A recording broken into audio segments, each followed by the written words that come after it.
Hi, my name is Justin, and if you have not joined us already, we are starting off the year of 2025 with the book of Proverbs.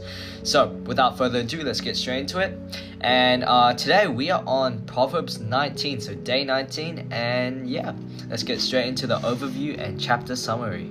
Okay, straight into it. Proverbs 19 highlights the importance of integrity, the dangers of laziness, and the values of discipline and wisdom.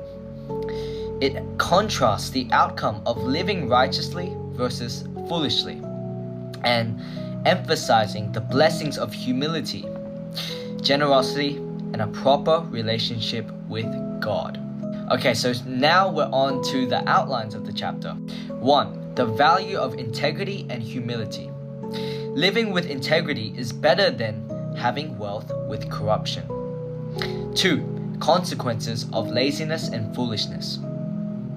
Laziness leads to poverty, while folly and foolishness results in shame and destruction.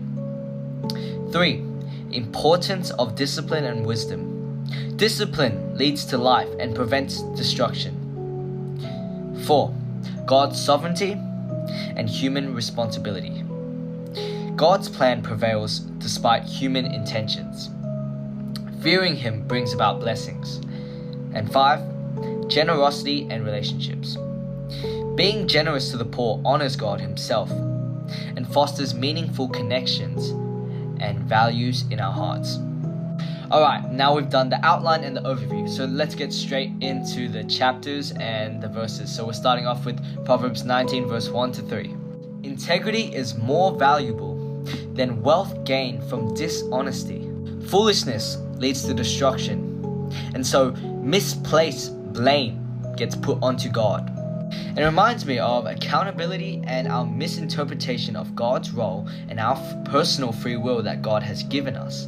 And specifically, when we get into situations that tend to have consequences, and when we reap those consequences for disobeying God or, intentionally getting into that situation, we tend to find it easier to shift our accountability meter over to God, because we find it hard to fully accept and to fully take in self-accountability. And that's something we all should definitely learn. And that comes and stems from humility, just as wisdom stems from humility. And so, that's why it says fear the Lord. When we fear the Lord, we have humility under Him. We have understanding, openings for us from God.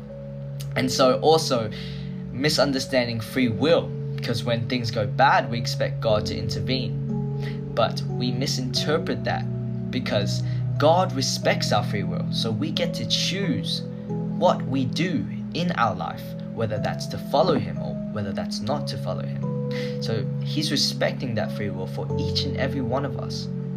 So let's not forget that. And let's move on to the reflection question, of course.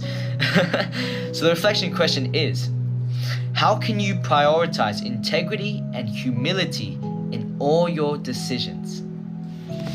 Alright, that was a bit of a ramble, but we're moving on to verse 4 to 7. Wealth attracts many companions, but poverty often isolates. True friends are rare. Relationships based solely on gain are fleeting. And you see, this verse definitely emphasizes the whole point of self-sacrifice, such a key and fundamental part of our faith in Jesus. Jesus sacrificed Himself for us with no gain, no return, and still respecting our free will to follow Him. So just like Jesus did, we must be humble, and we must not do everything just for gain.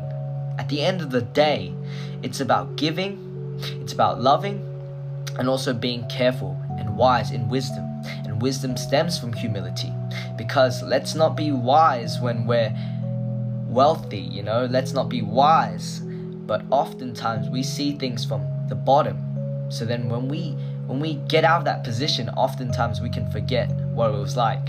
So let's not forget that and have vision to see who around us is really there, who around us is really a true friend, and who is just there due to what we may accumulate or what our potential may be. So yeah, Let's just remember that it's very important for each and every one of us. It's a bit of a ramble today, but I think it's good to fit it in. And so the reflection question here is, are your relationships built on mutual love and respect or material benefits? Moving on to verse 8 to 11. Seeking wisdom benefits a person's soul, while patience and forgiveness brings honor. So, I could go on a ramble, but I think that's a bit self-explanatory. And so the reflection question is, how can you cultivate wisdom and patience in your daily interactions? Moving on to verse 12 to 15. A king's favor or wrath has powerful consequences. Laziness leads to poverty, while diligence brings provision. So the reflection question here is, are you diligent and just in your actions and responsibilities? Are there areas of laziness or foolishness you need to address in your life? Moving on to verse 16 to 20. Obeying God's commands leads to life, while neglect brings destruction.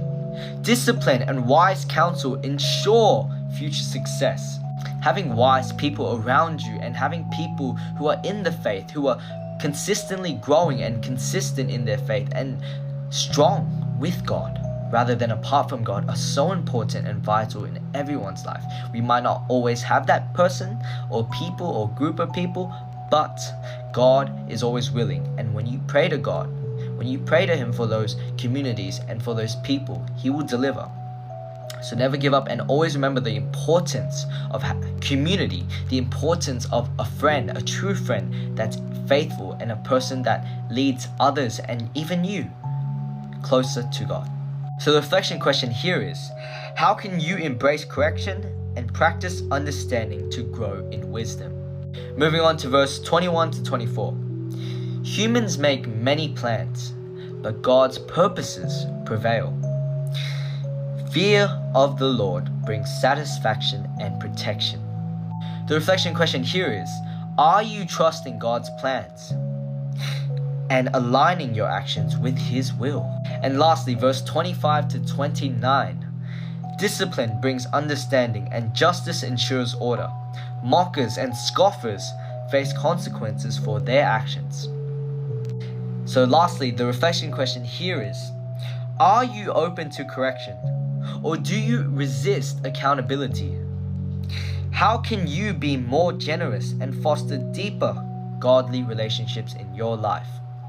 And so these questions are so deep and so, so cultivating to ourselves specifically. We can just sit back and think about those things. That are we really doing that correctly in our life? Are we following what God really wants? Are we following His purpose? His calling? Maybe He's sending you a sign, and this could be the video. And so let's keep those and meditate on that in our hearts. Let's not brush it aside, and let's just keep growing with God and consistently staying on the right track and asking God to better our hearts and humble our hearts specifically. We don't want to get too prideful at the end of the day. It's very dangerous. But that's all for today. That's the end of our study, and I hope you have an amazing, blessed day or night, and till next time, God bless.